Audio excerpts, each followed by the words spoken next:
noi stessi di ritorno.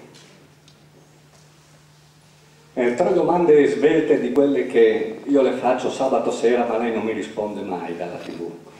E vengono da uno di quei comitati di Carbonari che citava prima, a cui ci iscriviamo felicemente. Glielo chiedo perché abbiamo a che fare con un'autostrada, anche noi, rispetto alla quale la lotta si pone le stesse domande che vi ponete voi, e per cui qualche risposta sulle strategie ci sarebbe utile. L'autostrada, cito, ma penso che sia ormai abbastanza di dominio pubblico, è un'autostrada prevista tra Cimpello e Gemona, appunto, dove siamo, un'autostrada che toccherà 14 dei siti naturalistici del Friuli, cioè il 25% dei siti che abbiamo in Friuli, protetti, il tagliamento che è stato definito come l'ultimo fiume integro d'Europa. Sì.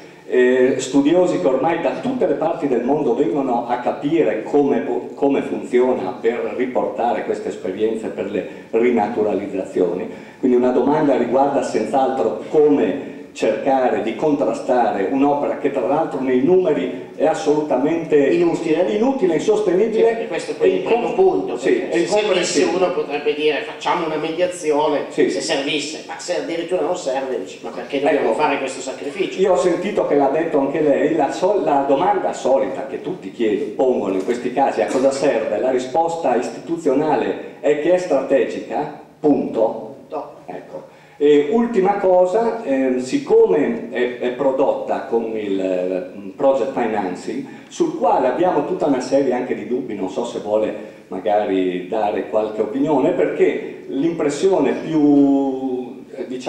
più tangibile è che possa benissimo trasformarsi in una speculazione che va fallita dal punto di vista economico. I costruttori no, non ci rimetteranno una lira. Certo. E noi ci restano 1000 ettari, dato che lei citava numeri, 1000 ulteriori ettari spariti nel Friuli. Tra l'altro in un momento nel quale vediamo che le dinamiche dei trasporti del futuro sono piuttosto per una contrazione che un'ulteriore espansione, perché col prezzo del petrolio in aumento, con una politica della produzione cinese che abbiamo visto comincia a segnare tutti quei problemi di qualità per cui fra un po' ci sveglieremo, me lo auguro, è difficile pensare in una continua espansione dei transiti, dei trasporti. È molto più probabile che sull'onda delle crisi che si svilupperanno ci contrarremmo, volenti o nolenti, no? Sarebbe bello contrarsi perché lo decidiamo noi, facendo queste scelte opportune, ma io temo che arriveranno prima le mazzate del mondo reale a ridimensionarci. Quindi è un'opera fuori tempo, è anacronistica, come tutte le grandi opere di espansione dei trasporti. È una roba che andava bene nel 1950, non ha più senso oggi in un territorio che è già iperinfrastrutturato e dove semmai dovremmo calcolare bene le capacità di carico di un territorio, perché non ha senso aggiungere sempre.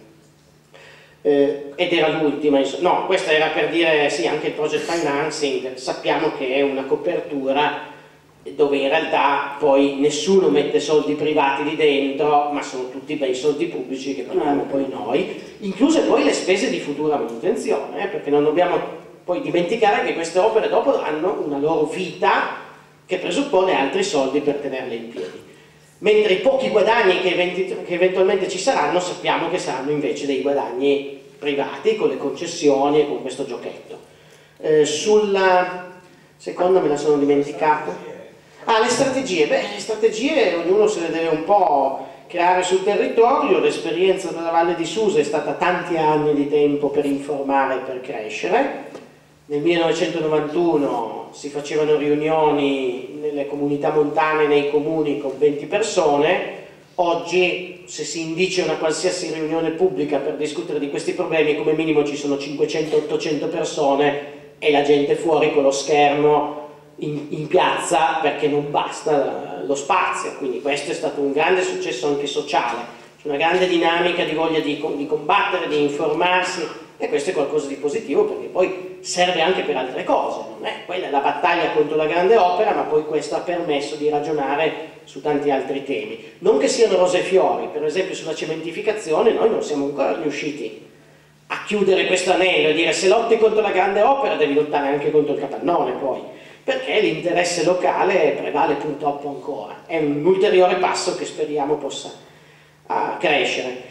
Quindi il consiglio che posso dare è tanta informazione, e certo bisogna arrivare a un numero minimo oltre il quale si comincia a pesare a livello sociale, ma io credo che ogni territorio abbia la sua soglia di riferimento, cioè anche un luogo poco popolato può incidere, perché comunque è tutto in proporzione. Se i comitati di lotta cominciano a rappresentare una fetta rilevante di percentuale dell'elettorato, qualcosa si muove, a cominciare da un comune, perché uno vede in piazza che metà dei propri elettori sono lì, fa due calcoli e forse comincia a interrogarsi.